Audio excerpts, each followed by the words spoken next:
Hi everybody, Sophia here. Hope you are having a gorgeous Thursday.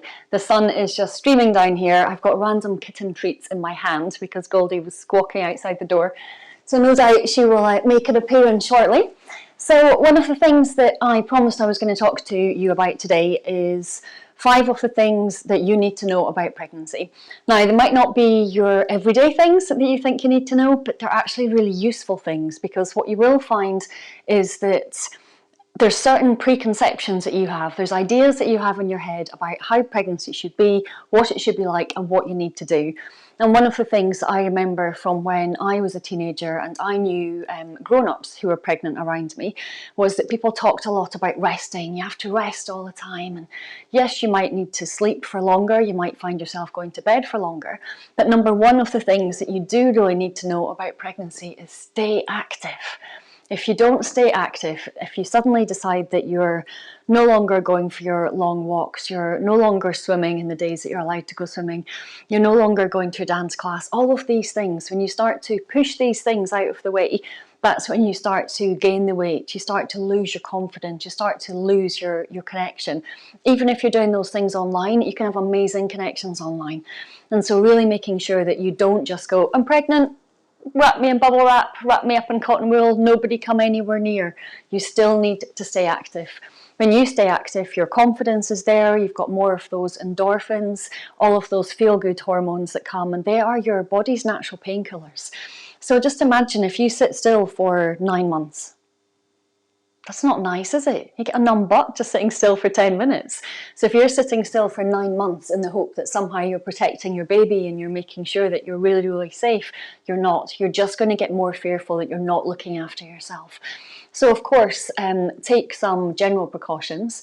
Make sure that if you are doing any form of exercise, that if you are doing that with somebody else, that they know that you're pregnant so that they can keep you safe. And ultimately, it's your responsibility, but do let them know as well, because there may be modifications or things that they can suggest to make sure that you're safe. So please do stay active. And I teach lots of prenatal yoga in the prenatal snug. So if you're looking for that, then that is one of the options. So what else do you really need to know? Some friends just aren't going to understand you when you're pregnant. I've said it. Some friends just aren't going to understand you when you're pregnant. And I have been one of those friends. I'm embarrassed to say I was one of those friends.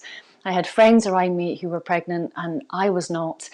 And I didn't get it. I didn't get why they were reading all these books all the time, why every so often they'd say, oh, I don't know what's going to happen in labour. What do you expect me to do about it? I don't know either. I didn't know either at that point.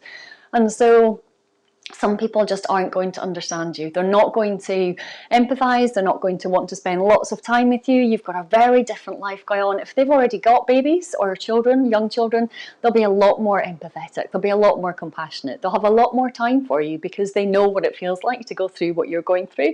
But if they haven't, they're just not really going to understand. They've got their own life trajectory, their own path that is doing something quite different to where you are. Doesn't mean they're never going to come back again. Doesn't mean they're not good friends. Just means that they don't really get where you are right now.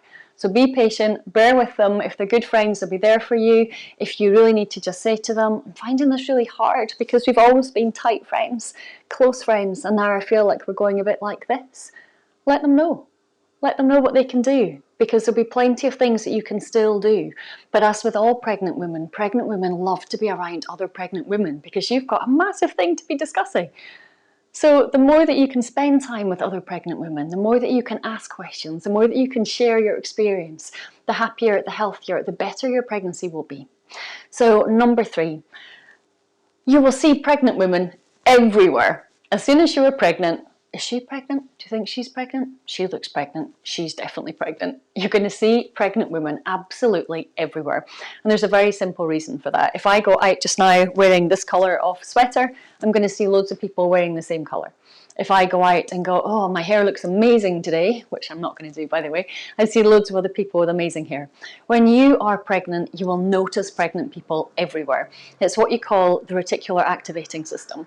And this just means that you are particularly programmed into looking for a certain kind of thing.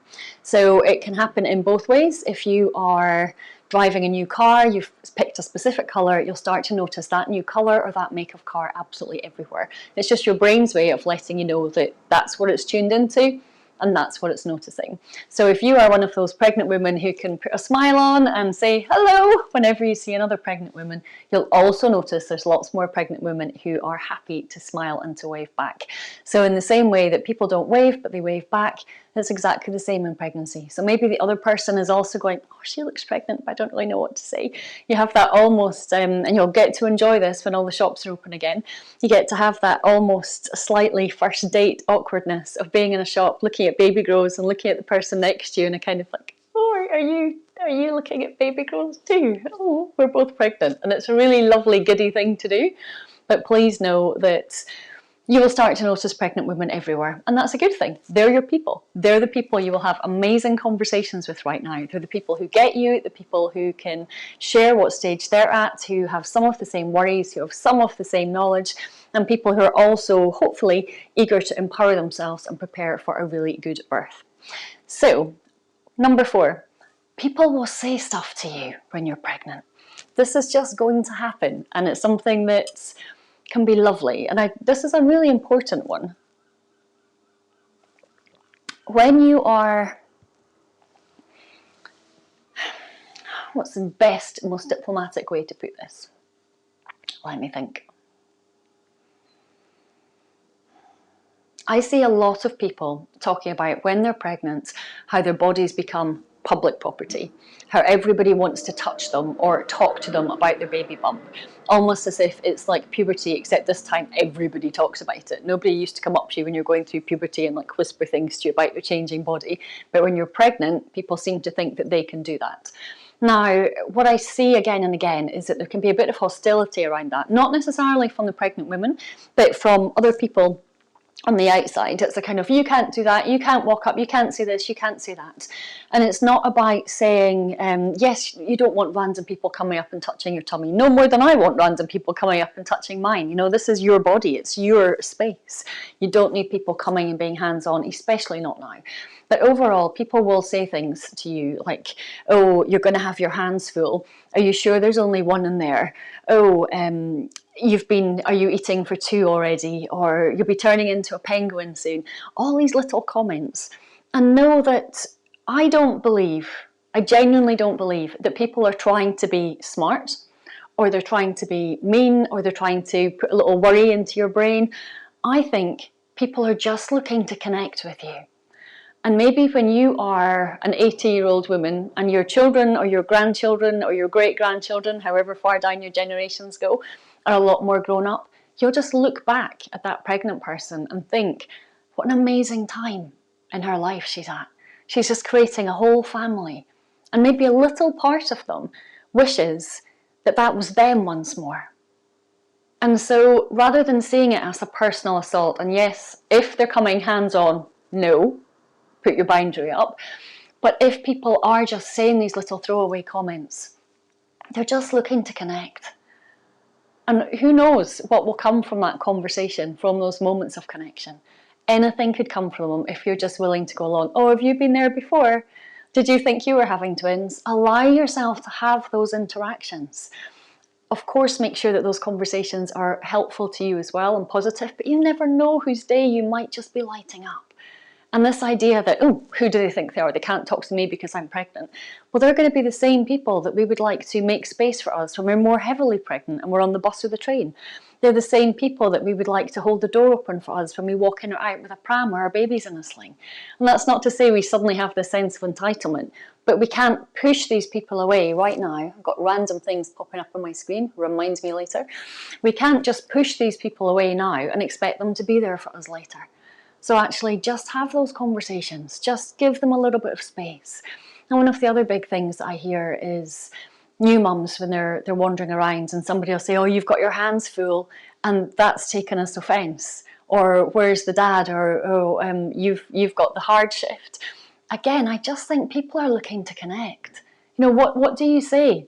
So if you're walking along and you're heavily pregnant and somebody comes up to you and says, it's a glorious day, isn't it? Do you like ham sandwiches? So what do you think about Brexit?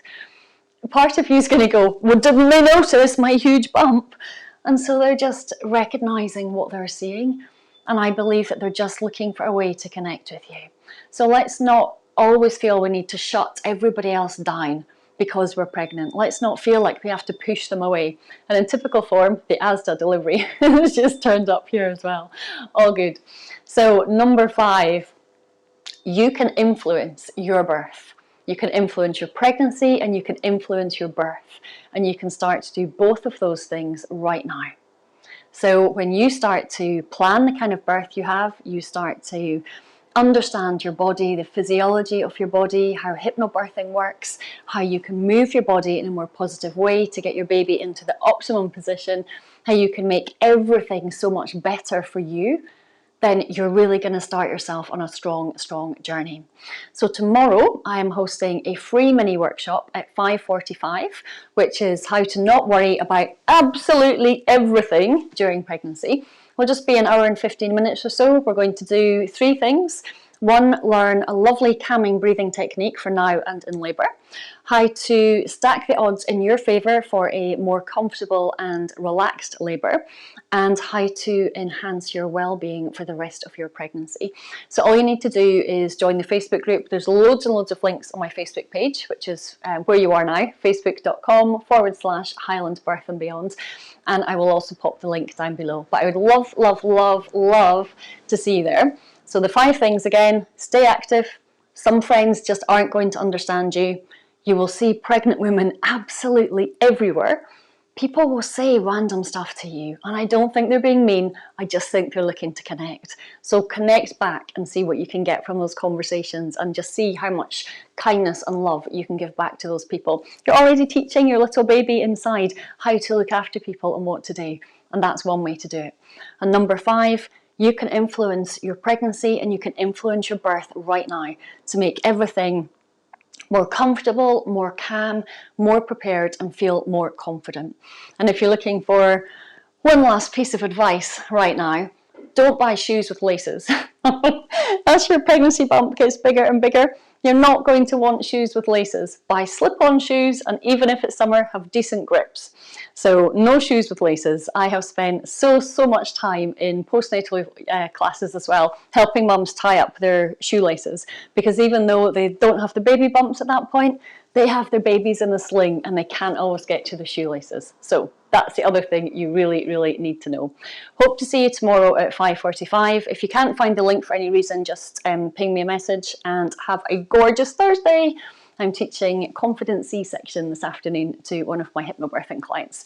So have an awesome day. Lots of love. I'll go and get my shopping. Bye-bye for now.